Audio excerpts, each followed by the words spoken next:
How you doing? This is the guy from Pittsburgh. Well, I'm not happy about this.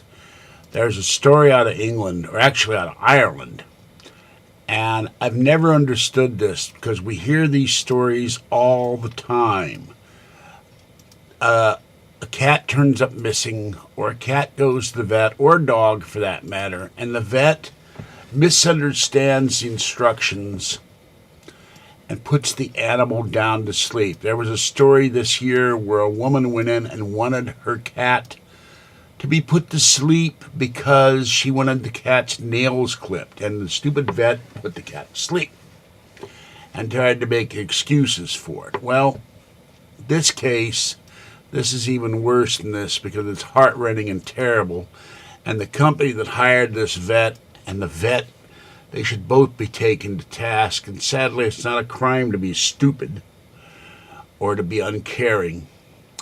But Julie Neeson of Ireland, and she posted a story on Facebook about her daughter Kiana, who's 10 years old, and her kitty babies. And the kitty was a very little cute gray tabby with a little white face below its nose. And there's a picture in my blog, The Meow is Out There, of the kitty with the dog, and the girl writing a tearful letter to her kitty saying how much she was going to miss the kitty. Well, this idiot vet, they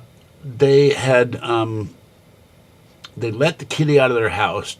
Babies was 15, in their neighborhood in Newton Abbey, County Antrim, and couldn't find him. The next day, a new neighbor found Babies, who had lost his collar, took him to Pets at Home branch, where the vet diagnosed a serious illness. Thinking it was a stray, he put the cat to sleep.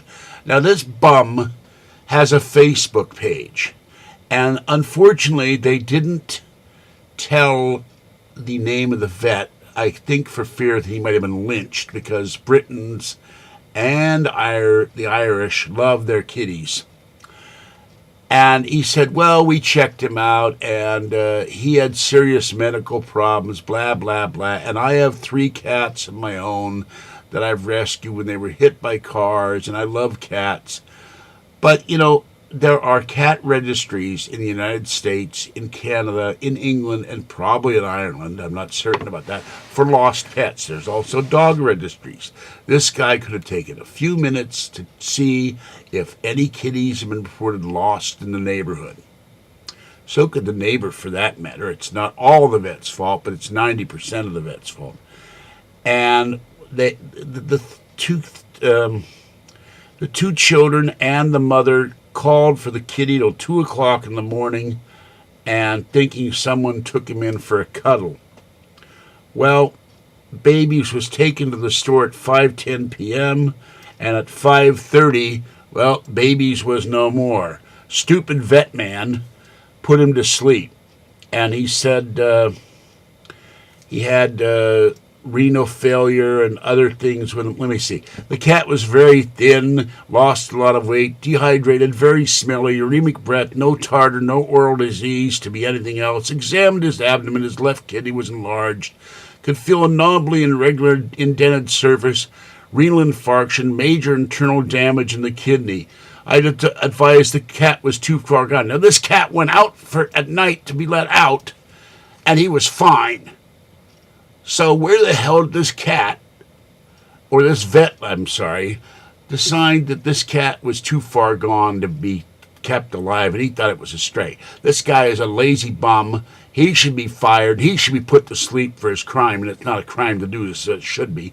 And so should Pets in Need. They should be put out of business, and anybody in Ireland or England who deals with these bums should stop going to them. Pets at Home, not Pets in Need. Well, this was a pet in need, but he didn't get needed.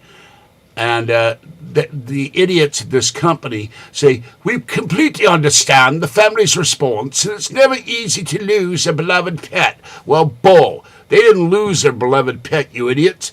Your idiot vet killed it. It might have taken a few calls or checking Facebook for lost cats in the area, since he seems to value his Facebook page and cats so much.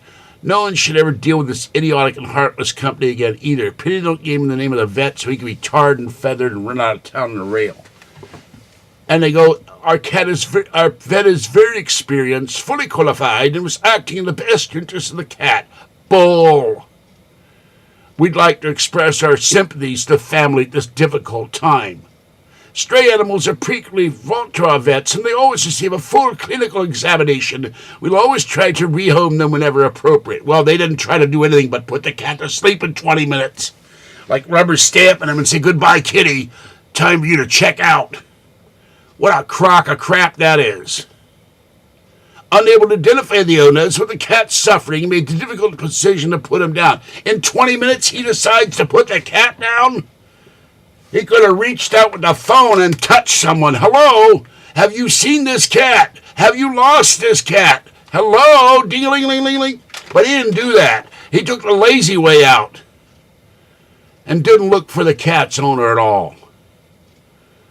And I get things in the vet in Walnut Creek with lost kitties all the time. I get lost kitty blogs sent to me and inboxes and everything else. There's hundreds of lost kitties and lost dogs and lost pets in this country and in the UK and in England and in Ireland. But this guy did none of that. He just felt the cat around and said, this cat has lumps, this cat has this cat has that. He's old, he must be a stray, and I'll just put him to sleep. Well, they should take this guy out with a scruff of the neck, give him a lethal injection in his neck, and put him to sleep. I'm madder than hell about this. This ain't the first time I've heard this, but I've never said anything about it before. Now, a little 10-year-old girl is going to be weeping. She wrote a very tearful letter to her kitty. She's going to probably be weeping for a long time over her sweet little cat that she loved, and she's probably had this kitty all her life. And now she's going to go through the next 10 or 15 or 20 years missing her kitty because this guy couldn't do what he should be doing, and that's taking care of kitty and not killing kitty. And this was in the UK Guardian, if you want to read the story. Heartbreaking picture of girl's tearful goodbye to her cat, put down by a vet who thought he was a stray. So you can look that up. I'm madder than hell about that. Even madder I am than at George Noory or anything that goes on in Bell Gab. We're supposed to take care of animals. Do everything we can to keep them alive and keep them safe and keep them healthy and happy, because they can't do it for themselves. Be it cat or dog or lizard or fish, we take care of the babies, and particularly when the cat is named Babies. All right, this is the guy from Pittsburgh. I'm really upset about this. Before I go out and feed my kitties, I gotta go feed. So free Art Bell, free Art Bell's Bumper Music, free Coast to Coast AM, free the Duck, free Jim Malliard, and fire George Noory. And I'll catch you next time. And be careful with your kitties and get them microchipped and spay and neutered so this doesn't happen to your baby. Like this idiot vet decided to just take it upon himself to kill the kitty without doing any checking at all. That's criminal. The man should be fired. All right. Catch you next time. Bye-bye.